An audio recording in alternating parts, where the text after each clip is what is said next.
ce qu'il est convenu d'appeler le corpus hermétique, qui a surgi dans la Florence de la fin du XVe siècle et qui va continuer sur son ère jusqu'au XVIIe siècle. Le corpus hermétique, donc, où l'ensemble des textes que l'on range sous ce nom-là, prétendent remonter jusqu'à la figure d'Hermès, Hermès le 3 fois grand, Hermès le Trismégiste, qui, dans l'Antiquité, avait été assimilé au dieu égyptien Thoth. En réalité, cet ensemble de textes viennent de l'Alexandrie hellénistique, puisque s'y rattachent aussi bien des traités d'alchimie, même s'ils n'en font pas partie en tant que tels, mais s'y rattachent d'une manière évidente des traités d'alchimie, comme le canon de Cléopâtre ou le traité de Bolos de Mendès. Et en même temps, dans le corpus hermétique, on voit très bien comment se cristallise en quelque sorte tout un certain nombre de linéaments en provenance de la religion égyptienne la plus traditionnelle, avec les figures d'Isis et du dieu Thoth, effectivement, comment s'y agrège le platonisme dans le médio-platonisme tel il existe à l'époque et qui va mener au néo-platonisme que nous connaissons à partir de Plotin, comment j'ai assimilé le christianisme naissant, ce qu'il va être convenu d'appeler la gnose, et en même temps, sans aucun doute, des influences de la religion qui vient de la Perse, c'est-à-dire le zoroastrisme, et qui a pu s'étendre grâce précisément à la constitution de l'empire d'Alexandre, dont sous la dynastie des Lagides, l'Alexandrie d'Égypte est l'héritière. Et d'une certaine manière, on voit bien d'ailleurs comme un certain nombre de traités du corpus hermétique, on peut penser au Pimander, ou ce qu'on appelle aussi le Poimandres, on peut penser à l'Asclépius, on peut penser à la Corécosmou, ce que littéralement il faudrait traduire sous le nom la jeune fille du monde. Comment donc ces traités vont marquer tout un ensemble de traditions du côté de ce que précisément on va appeler la pensée hermétique puisque évidemment elle vient d'Hermès en tant que telle et elle s'inspire du corpus hermétique, mais va marquer toute une pensée qui sera celle de la Renaissance jusque pratiquement le milieu de ce qu'il est convenu d'appeler le grand siècle. Et alors que les éditions des Belles Lettres rééditent d'une part l'immense travail qui avait marqué l'ensemble des études relatives à ce corpus, réédite donc l'immense travail du père Festugière qui s'intéresse à l'ensemble des thèmes qui ont ainsi parcouru cette œuvre. Il nous a semblé que devant ce monument de la pensée, qui, d'autre part, va marquer par ailleurs toute une tradition philosophique jusqu'à la philosophie allemande de la nature, ou à ce qu'il est convenu d'appeler le grand idéalisme tel qu'on va le trouver chez Hegel ou chez Schelling, il était important, il était même nécessaire de rentrer dans le tuf de cette pensée afin de comprendre comment un certain esprit de la gnose en général, c'est-à-dire de la connaissance, va traverser l'ensemble de la civilisation, de la culture et de la pensée européenne jusque éventuellement au milieu du XXe siècle. Il suffit de penser évidemment de ce point de vue-là à l'ouvrage canonique de quelqu'un comme Voegelin. Et afin d'entrer dans le plus profond de ce corpus hermétique, nous avons avec nous aujourd'hui Alain Segond, directeur de recherche au CNRS, travaillant à l'Observatoire de Paris et spécialiste de l'histoire des idées et du développement de la science à l'aurore de notre civilisation moderne.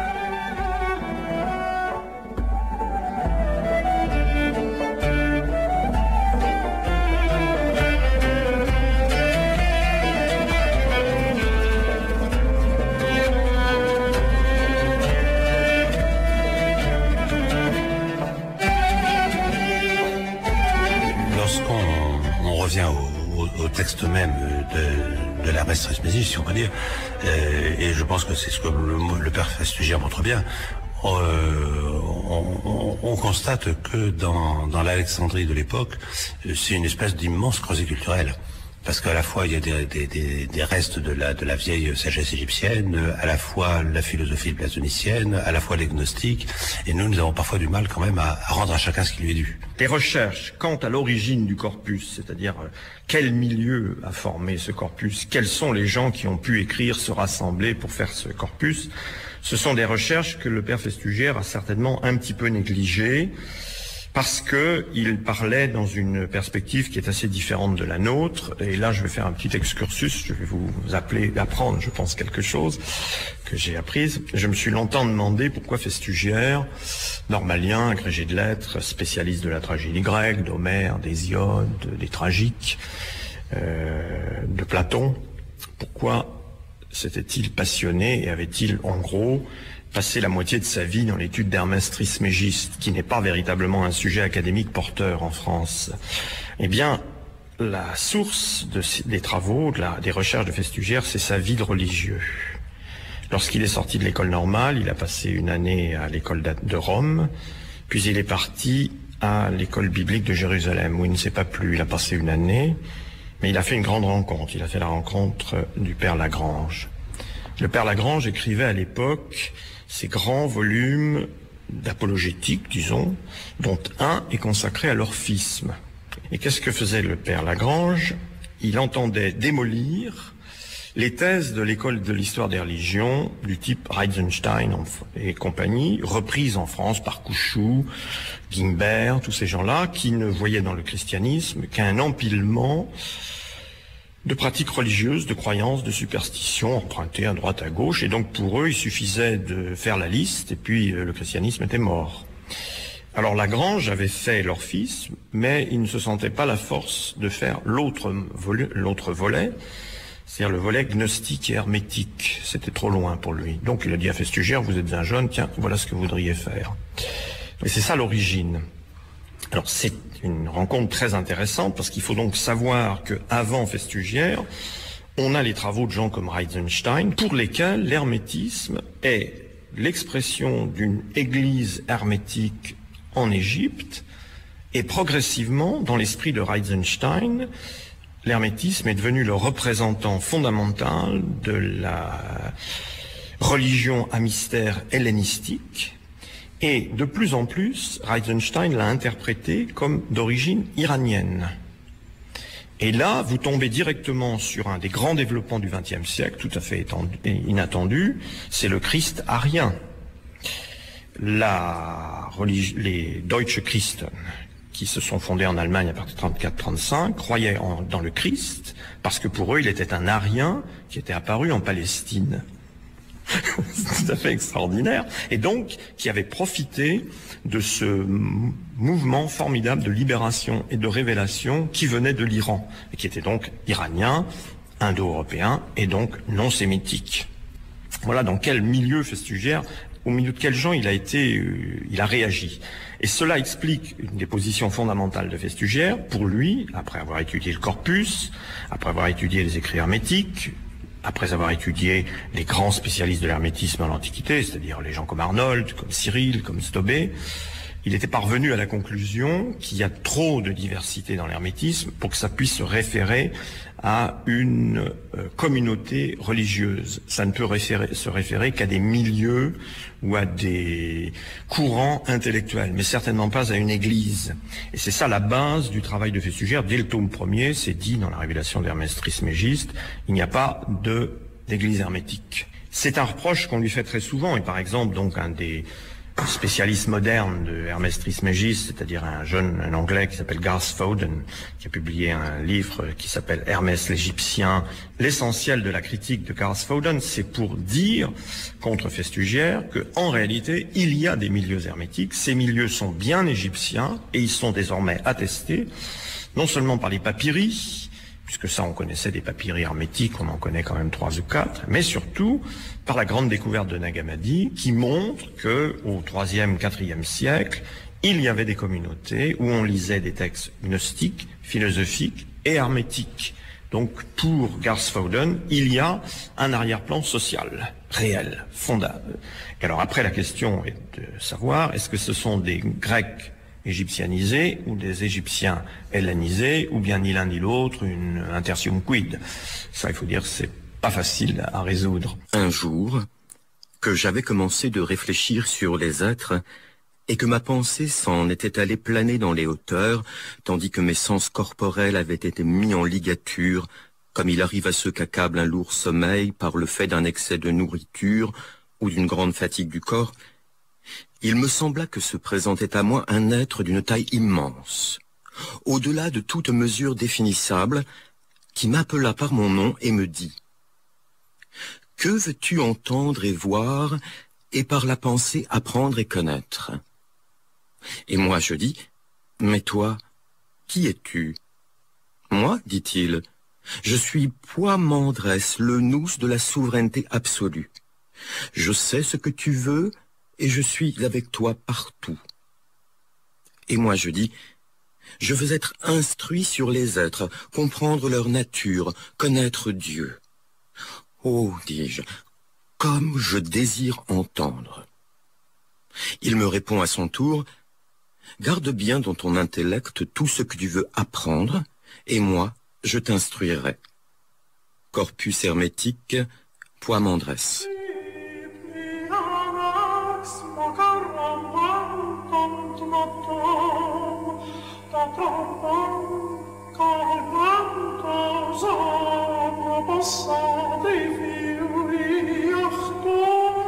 Festugère, lui, a conçu sa révélation d'Hermès Trismégiste. Selon les grandes lignes que je viens de vous exposer, les 4 volumes répondent très clairement au plan de Festugère. Il faut bien le savoir, ça. Bien que ça ne soit pas apparent, bien que ces préfaces ne laissent rien transparaître de l'origine réelle du travail de Festugère. Le premier volume, c'est un coup d'œil, ça s'appelle donc l'astrologie et les sciences occultes.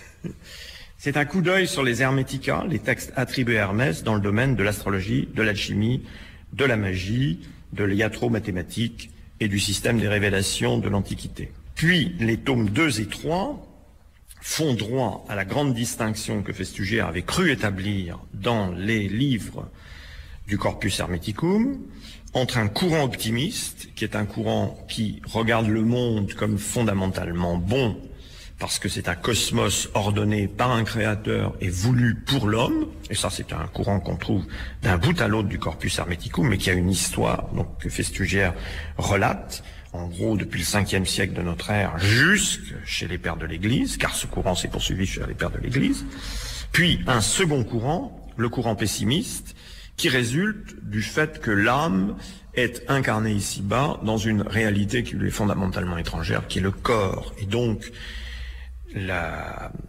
l'incompatibilité entre l'âme et le corps, c'est la base du malheur de l'homme, pour tout un courant dans l'hermétisme, dans la gnose évidemment, et dans toute une série de mouvements religieux chez les chrétiens, dans le monachisme ancien, etc. Donc c'est ça le tome 2 et le tome 3. Et le tome 4, c'est une étude de la voie de salut qu'ont trouvé très largement les tenants du courant 3, c'est-à-dire la recherche d'un Dieu au-delà de l'univers, soit le Dieu inconnu, comme chez les médio-platoniciens, soit l'un des néo-platoniciens, c'est-à-dire pour échapper à ce Dieu qui nous a envoyés ici-bas dans un monde qui, somme toute, n'est pas fait pour nous.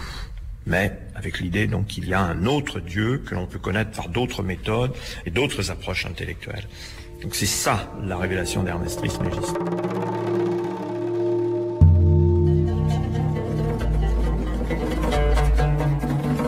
Ce qui est assez étonnant à la seconde, c'est que, vu avec notre concept, notre mentalité moderne, évidemment, nous avons l'impression d'un immense bouillonnement et d'échanges qui nous paraissent parfois un peu surprenants. Vous l'avez dit, on commence par l'astrologie, par la magie, etc. Mais on a l'impression que la plus haute spéculation philosophique se mélange, par exemple, avec l'astrologie. Alors pour nous, évidemment, c'est quelque chose qui est assez incompréhensible.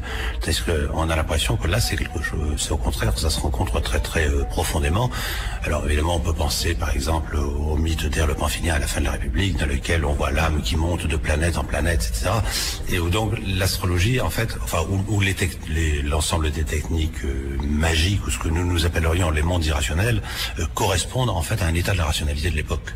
Bon, c'est certain, la présence de l'astrologie dans la philosophie ancienne, disons dans le courant platonicien et dans le courant même aristotélicien, c'est une donnée de fait. Le nier, c'est se tromper radicalement. En gros, il n'y a pas de système philosophique à partir de Plotin jusqu'au XVIIe siècle, au moins, qui ne fasse une place importante à la question des rapports entre ici-bas et là-haut, et des influences possibles et certaines, et éprouvées, ou au contraire dangereuses, etc. Il n'y a pas l'ombre d'un doute là-dessus. Alors, il y a ce problème en même temps des rapports entre ce monde d'en haut et ce monde d'en bas, parce que si je me rappelle bien, le premier traité commence par ce qui est en bas et comme ce qui est en haut.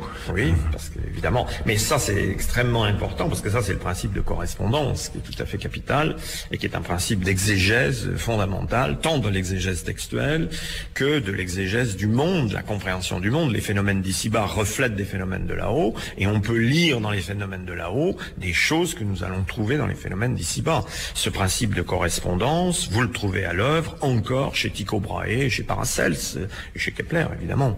Début du XVIIe siècle, début de la révolution scientifique. Le soleil disait « Je resplendirai encore plus ». La lune promettait d'illuminer la course qu'elle fait à la suite du soleil. Elle ajoutait qu'elle avait enfanté d'avance terreur, silence, sommeil et mémoire, qui devaient être sans avantage aux hommes. Chronos rapportait que d'ores et déjà il était devenu père de justice et de nécessité. Zeus disait « En sorte que la race des êtres à venir ne se livre pas entièrement à la guerre, voici que pour eux déjà, j'ai engendré fortune, espérance et paix. » Arès disait qu'il était déjà père de lutte, de colère et de querelle. Aphrodite déclara sans hésiter « Pour moi, ô maître, je leur joindrai désir, volupté et rire, afin que les âmes qui me sont apparentées, qui subissent la condamnation la plus pénible, ne soient pas châtiées davantage. » Dieu se réjouissait, mon enfant, à ces paroles d'Aphrodite. « Quant à moi, dit Hermès, non seulement je créerai la nature des hommes, déclarai-je, mais je leur ferai don de sagesse, de tempérance, de persuasion et de vérité, et je ne cesserai pas de m'unir à invention. Bien plus, je donnerai toujours assistance à la vie mortelle des hommes nés sous mes signes, car les signes que m'a attribués le Père et le Créateur sont du moins sensés et intelligents.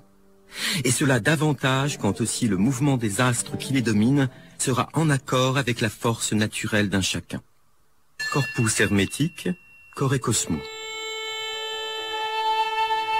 Eufameito passa icer, que kai pontos kai pnoiai, urea tempe asigato, ejoi zongoi tornizon, melei garpros hemas vaini, foibos acersecomas eujaitas. On voit très bien comment vous avez parlé du Dieu inconnu, qui est effectivement très proche de tout le néoplatonisme à partir de Plotin, le l'un au-delà de l'un, etc., etc. Ou ce que les gnostiques vont appeler souvent l'halogène. Bon, et on a l'impression donc qu'il y a par exemple d'immenses échanges avec le platonisme, mais on voit très bien comment Plotin écrit un traité contre les gnostiques. Donc on a l'impression qu'à la fois tout ça est très parent, et qu'il y a quand même de grandes contradictions internes, ou enfin une dynamique interne qui ne nous est pas toujours très facile de suivre. Alors là, puisque vous abordez la question de Plotin, c'est une question extrêmement importante. Pour la plupart des historiens de la philosophie, Plotin est le dernier représentant du rationalisme grec, puisqu'il combat les gnostiques. Probablement, il croyait pas beaucoup à l'astrologie, et sans doute était tout à fait en défiance à l'égard de la magie. Tout courant extrêmement important par la suite. Donc, pour ces gens-là, c'est le héros de la pensée grecque finissante. C'est une possibilité. D'un autre côté, il y a Porphyre, extrêmement important. Parce que bien que nous ayons perdu l'essentiel de l'œuvre de Porphyre, nous avons quand même des morceaux suffisamment importants. Nous avons quand même le De Abstinentia, qui est un ouvrage où se dessinent déjà les linéaments de la solution porphyrienne, c'est-à-dire une espèce d'union des religions civiques et des pratiques civiques pour essayer de créer une religion qui sera capable de s'opposer au christianisme. Ça, c'est, disons, en partie ce que Julien va faire au milieu du IVe siècle. Et puis de l'autre côté, on a l'adversaire mortel de Porphyre, c'est-à-dire Jamblique. Je suis depuis plusieurs années en train d'étudier avec le père Saffrel le De Mysteris de Jamblique. Je suis parvenu à la conclusion que c'est probablement l'ouvrage le plus important de la fin de l'Antiquité, le plus méprisé, mais le plus important. Parce que justement, il s'applique à essayer de penser dans un cadre philosophique Il s'applique à penser la magie, la théurgie, et c'est en ce sens-là, en réponse à Porphyre. Quand vous lisez les fragments de la lettre à Anébon de Porphyre, vous ne pouvez pas ne pas être absolument stupéfié de la naïveté de Porphyre, ou de la feinte naïveté. J'avais pensé, puisque nous ne la connaissons pas directement, j'avais pensé que c'était un montage de Saint-Augustin, ça. Non. Les textes grecs sont suffisamment clairs pour montrer que c'est bien les questions qu'il avait adressées à Anébon. Des questions sur l'influence astrale, la théurgie, la magie, les rites, le sacrifice, l'appel aux dieux, la possibilité de la prière, le bonheur, etc. Et la solution que Porphyre avait trouvée, c'est que somme toute, il s'agissait là de pratiques peu recommandables, mais qui faisait pas trop de mal, puisqu'elle libérait éventuellement la partie inférieure de l'âme, et donc permettait à la partie supérieure, c'est-à-dire à la partie philosophique, la partie rationnelle, de se prendre son envol, et à son tour, de se libérer de ce monde. Donc, les pratiques théurgiques, magiques, c'était pour l'âme inférieure, peut-être pour l'homme ordinaire, mais il y avait une place réservée pour la philosophie rationnelle, qui, elle, devait permettre à l'homme de se libérer en tant qu'homme. Et c'est ça que Jamblique met à mal d'un bout à l'autre du De Mysteriis. C'est une grave erreur, selon lui, c'est une incompréhension absolue. En réalité, il n'y a pas de place pour l'autolibération de l'homme ici-bas. Il n'y a de place que pour la grâce des dieux. Il n'y a aucun doute là-dessus. Aucune action de théurgie, etc., ne peut aboutir à quoi que ce soit si les dieux ne l'ont pas préassumé pour votre bien. S'ils ne l'ont pas préassumé pour votre bien, vous pouvez faire tout ce que vous voulez, ça n'aura jamais d'importance. Et c'est cela qu'il explique à Porphyre. Eh bien ça, c'est la position de base qui sera reprise un petit peu moins durement, mais qui sera reprise par Proclus, par Simplicius, par tous les néoplatoniciens traditionnels, et qui sera transmis jusqu'au XVe et au XVIe siècle.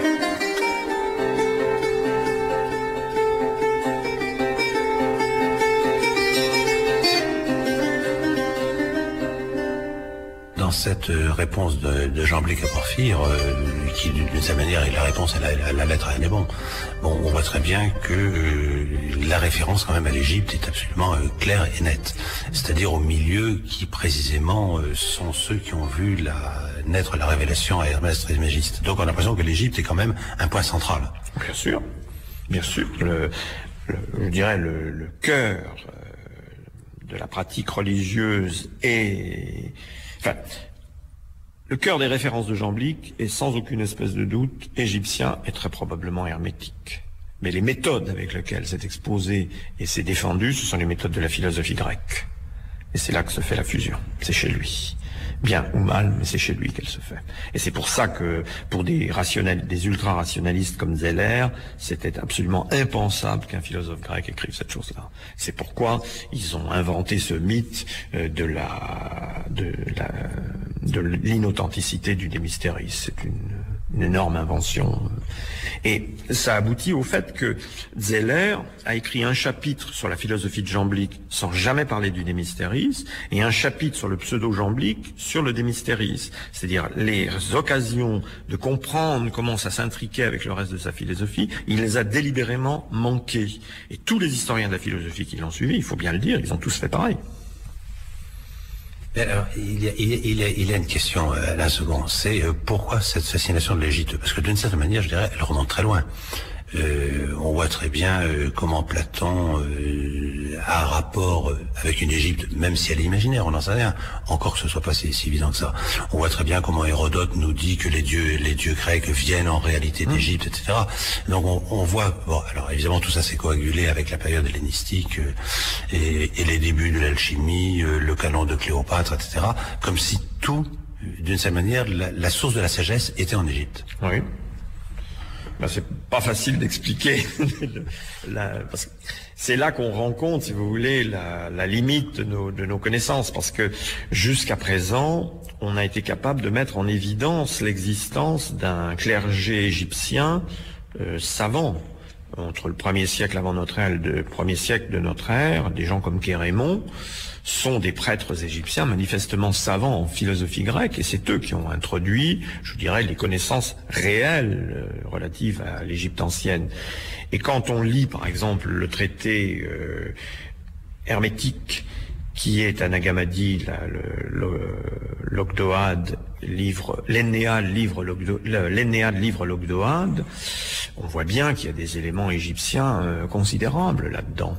Alors, et d'un autre côté encore, on voit que les égyptologues nous ont révélé des théologies dans les temples égyptiens, en particulier à Edfou, qui sont des théologies extraordinairement subtiles et qui sont très analogues au système de Prohodos tels qu'ils sont expliqués par Jamblique, Proclus, etc. Donc il y a une source égyptienne incontestable. Pour moi, il y a un élément égyptien indubitable. Il y a une théologie égyptienne qui a été connue par les philosophes grecs. Ça me paraît absolument certain, ça. Et c'est cela qui est étonnant, parce que ça me venait par association d'idées, en vous écoutant à la seconde, de penser à la vieille théologie égyptienne. On s'aperçoit par exemple qu'au départ, il y a le principe divin. On peut pas l'appeler Dieu, Noun, qui est une sorte d'abîme sans nom, au-delà de tout, et que c'est à partir de cela que va naître le monde. Et d'une certaine manière, on a l'impression qu'il y a comme une écho antérieure, si on peut dire, de ce qui va être la philosophie néoplatonicienne, et ce qui va en sortir plus tard, c'est-à-dire je dirais les linéaments d'une théologie négative. Bien sûr. La théologie négative, avec la recherche de l'un, est évidemment enracinée dans c'est l'immédiate postérité du Dieu inconnu, de la recherche d'un Dieu inconnu. Là, parce que on trouve au IIe siècle, on trouve que somme toute, c'est pas la peine de le chercher midi à 14h, il est dans les textes de Platon, il est dans le Parménide. Il y a un qui est manifestement un principe et qui n'est pas simplement un dérivé non, c'est lui le principe, c'est clair. Donc c'est à partir de cette époque que se fait cet énorme travail de théologie négative sur le fond du Dieu inconnu, qui est lui-même évidemment, chez les Grecs, saint Paul nous parle de l'autel athéo-agnosto, bien sûr, dont on ne sait pas grand-chose par ailleurs. Si vous voulez, il est difficile de croire que pour moi, il est certain que l'hermétisme a joué son rôle là-dedans. Donc il y a, si petit soit-il, il y a quelque chose qui vient de l'Égypte.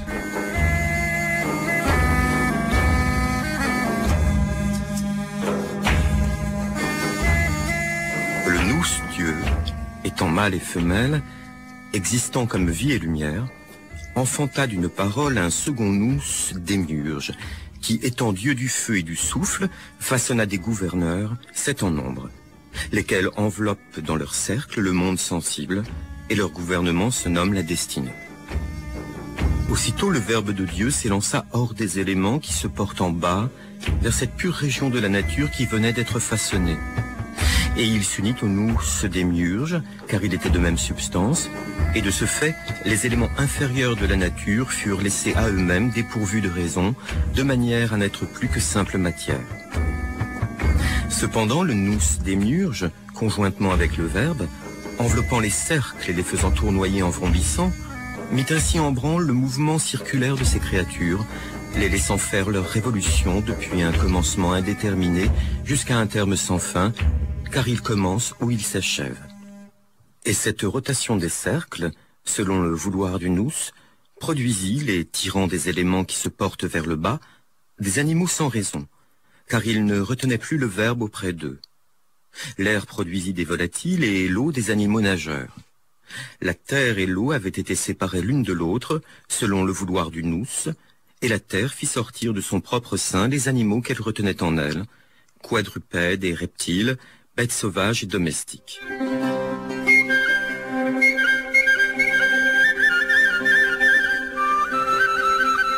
Lorsqu'on voit l'ensemble de ces textes,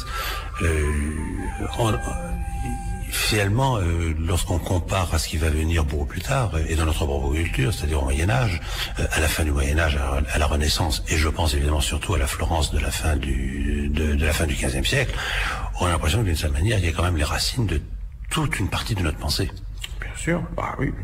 Une des premières choses que Marcille Ficin a découvertes et qu'il a publié et mise sur le marché, c'est le Corpus Hermeticum en 1460. Le Poimandres, puis le Corpus Hermeticum en 1471. Pour lui, c'était une découverte extraordinaire parce que il avait la certitude de renouer avec les pères de l'Église, parce que les pères de l'Église, les gens comme Cyril d'Alexandrie, avaient parlé d'Hermès Trismégiste et avaient laissé entendre que il s'agissait peut-être d'une sagesse antérieure à toutes les autres sagesses. Donc voilà que Marcille Ficin mettait la main dessus, plein 15e siècle, en texte grec, il était capable de le traduire et de le révéler. Et là, effectivement, à partir de, disons, 1450 jusqu'à 1650, vous avez deux siècles de floraison hermétique extraordinairement importante dans toute l'Europe, et qui laissent des traces. Parce que lors même que Casaubon a démontré, ça c'est une démonstration philologique, que les textes hermétiques que nous avons ne peuvent pas être antérieurs au premier siècle avant notre ère, premier siècle de notre ère, c'est absolument certain, il l'a montré pour des raisons internes. Lors même qu'il en est ainsi, ces textes ont continué, la pensée dont ils étaient porteurs a continué d'agir comme un ferment dans la philosophie et dans la pensée européenne, pour aboutir par exemple à l'origine de l'idéalisme allemand. On retrouve tous les ferments du néoplatonisme florentin, et immédiatement, au début du XIXe siècle, dès que le néo-idéalisme allemand revient sur le devant de la scène, immédiatement les Allemands puis les Français se préoccupent de la question néoplatonicienne. Et c'est de là que repart une nouvelle phase de l'hermétisme. Donc l'hermétisme, sa vie est faite d'apparition et de disparition, tout simplement. C'est la question qu'on peut se poser, Alain Segond, parce qu'on voit très bien comment effectivement la Renaissance, et Ficin en était le premier, on pensait qu'il s'agissait d'une prisca theologia, si on peut dire, et que Hermès était encore antérieur ou contemporain de Moïse. Bon, lorsque Casaubon démontre que ce n'est pas vrai, est-ce que cela a vraiment beaucoup d'importance? Est-ce que le problème, alors on voit très bien pour un homme profondément encore engagé dans la foi chrétienne comme l'était ceux de la Renaissance à la suite de Ficin, comme ça pouvait avoir une importance. Mais pour nous, quelle importance qu'il soit contemporain ou pas de Moïse? C'est-à-dire, est-ce que ce n'est pas la pensée en elle-même? Nous sommes virtuellement certains les textes que nous avons ne sont pas contemporains de Moïse, ne peuvent pas être véritablement anciens. Mais il n'en reste pas moins qu'ils contiennent des trésors. Et ça, il ne faut pas les laisser échapper, tout simplement. Donc, nous devons étudier l'hermétisme, nous devons continuer. Les études qui se développent dans les dernières années sur l'hermétisme au XVe, XVIe, XVIIe siècle montrent qu'il y a une richesse absolument prodigieuse. Moi, évidemment, le milieu qui m'intéresse, c'est le milieu de Prague, parce que je retrouve mon ami Kepler et son maître Tycho Brahe. Bon, là, l'hermétisme a connu une efflorescence extraordinaire, avec les gens comme Michael Mayer, Milius, tous ces gens-là, extraordinaire. Et il y a une mutation de l'hermétisme parce que d'abord il se transforme, il devient par exemple un livre comme Michael Mayer, l'Atalanta Fugens ou même l'Arcana Arcanissima ou des choses comme ça, ce sont des choses qu'on peut très difficilement lire. Le latin est assez difficile, mais ils ont eu la chance d'être accompagnés de gravures et de dessins extraordinaires qui ont impressionné formidablement l'esprit moderne. Une fois qu'on a vu certaines gravures de l'Atalanta Fugens, qui sont des illustrations des principes hermétiques, on ne les oublie pas, vous savez. Mais vous faisiez tout à l'heure allusion, Alain Segond, à l'idéalisme allemand, fin 18e, début 19e, et on a l'impression justement que l'hermétisme, dans ce qu'il a de plus profond et de plus authentique, a pris des chemins que nous avons soigneusement oubliés. Je veux dire par là, je prends une œuvre comme celle d'Hegel. On voit très bien comment il renvoie à Maître Eckhart, il renvoie à Jacob Böhm, mais en réalité derrière, on a bien l'impression que c'est justement un néoplatonisme, un certain esprit hermétique, et tout son travail du négatif, apparemment c'est quand même de là que ça vient, par des chemins peut-être détournés, par des chemins non avoués, mais que nous pouvons quand même éclairer aujourd'hui. Par des chemins inconnus d'eux-mêmes, tout simplement, mais parce que ils redécouvrent, pour leur bien et pour notre mal, ils redécouvrent effectivement la profondeur de la pensée allemande, de la Deutsche Philosophie, qui va les amener jusqu'au cordonnier mystique, etc. Mais en même temps, qui va amener cette efflorescence complètement folle de la pensée nationale-socialiste, et qui va, et ça c'est une chose terrible, qui va achevé de faire croire aux gens, en particulier ici, qu'il n'y a là-dedans que folie et horreur. Non, pas du tout. Jacob Böhm, c'est un hermétiste, c'est absolument certain, et c'est un très grand philosophe, et il mérite vraiment d'être lu. Mais c'est pas parce que M. Alfred Rosenberg en a fait une des incarnations du Deutsche Geist qu'il faut s'arrêter à ça. Rosenberg faisait aussi de Maître Eckhart l'un Bien sûr, l'incarnation par excellence. Oui, mais ça a expliqué, je pense, une période de repli de toutes ces choses-là dans les années 50-60. Il a fallu reconquérir historiquement toutes ces choses pour pouvoir enfin se rendre compte de leur importance et puis pouvoir mettre à l'écart toutes ces mauvaises pistes qui ont été suivies au XXe siècle. Pour que l'homme fût tout ensemble bon et capable d'immortalité, Dieu l'a composé des deux natures, la divine et la mortelle. Et il a été ainsi établi par la volonté divine que l'homme serait constitué meilleur à la fois que les dieux, qui ont été formés seulement de la nature immortelle, et que tout le reste des mortels. Aussi, tandis que l'homme, uni aux dieux par un lien de parenté, les adore pieusement dans la sainteté de l'esprit, les dieux à leur tour veillent d'en haut avec un tendre amour sur toutes les affaires humaines en les prenant sous leur garde. Corpus Hermetic, Asclepius. Alors, c'est une autre question que je me pose à la seconde, puisque, bon, je parlais de Hegel, je vais prendre un autre philosophe, proche et en même temps très adversaire de Hegel, c'est-à-dire Schelling.